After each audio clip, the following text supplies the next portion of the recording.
प्यारे देशवासियों, नमस्कार। आज मैं ईरान और इजराइल के युद्ध के जो ताज़ा स्थिति लग रही है, जो हालात इस वक्त लग रहे हैं, उसी के बारे में आपके साथ चर्चा करना चाहूँगा, अपने विचार साझा करना चाहूँगा।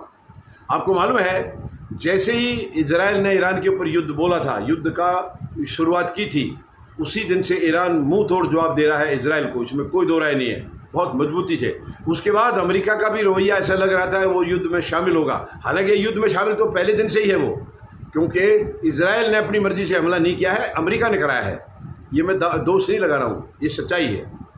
और इसके बाद अमेरिका ने कहा था वो खुद युद्ध में शामिल होगा, फिर उन्होंने टाल दिया, फिर कहा 2 हफ्ते के बाद हम इसमें फैसला करेंगे। लेकिन 2 दिन के अंदर अंदर जो ईरान के परमाणु ठिकाने थे, उन 3 ठिकानों पर हमला कर दिया।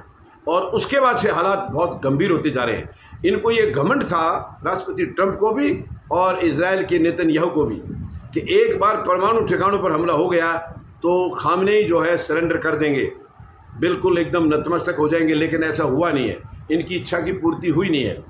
अब बल्कि अगर सही मायने में कहा जाए तो ऐसा लग रहा है कि इनकी दोनों की कुर्सी खतरे में है। अमेरिका के अंदर राष्ट्रपति ट्रंप की कुर्सी खतरे में है और इजराइल के अंदर वहाँ के प्रधानमंत्री नेतन्याहू की कुर्सी खतरे में है।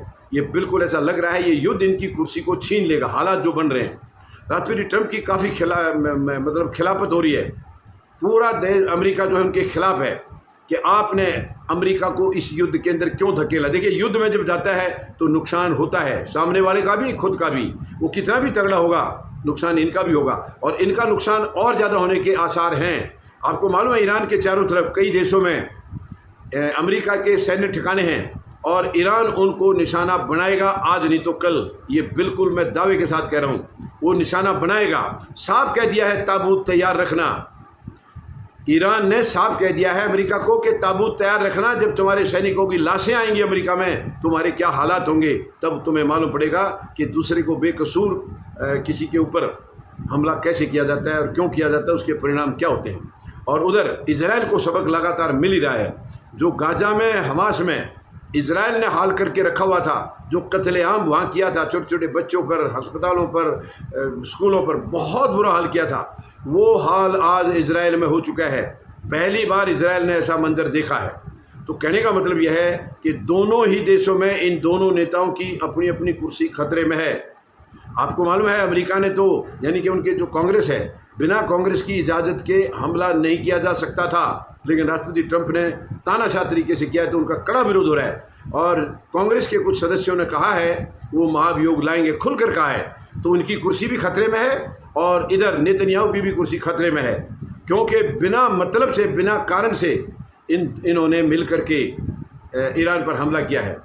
और जो सोच के किया था उसमें कामयाबी भी नहीं मिली है, क्योंकि परमाणु ठिकानों पर जो ये दावा कर रहे हैं ऐसा कोई नुकसान हुआ नहीं है।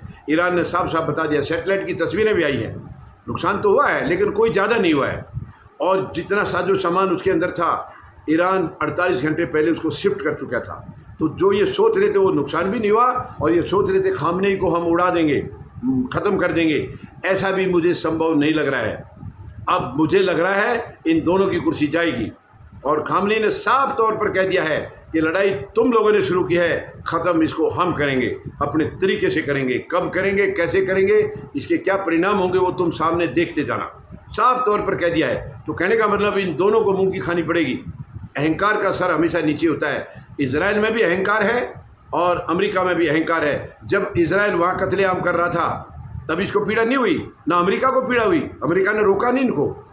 और अब वही हाल अब यहाँ हो रहा है, तब इनको आटे दाल का भाव मालूम पड़ रहा है। ये बहुत ही शर्मनाक है, बहुत ही दुखद है। और अब मुझे ऐसा लग रहा है कि इन दोनों की कुर्सी जाएगी, यानी इजराइल के प्रधानमंत्री की और अमेरिका के राष्ट्रपति की, दोनों की कुर्सी खतरे में है। उम्मीद है अगले 1 आध दिन के अंदर नई तस्वीर सामने आएगी। धन्यवाद। जय जवान, जय किसान, जय हिंद।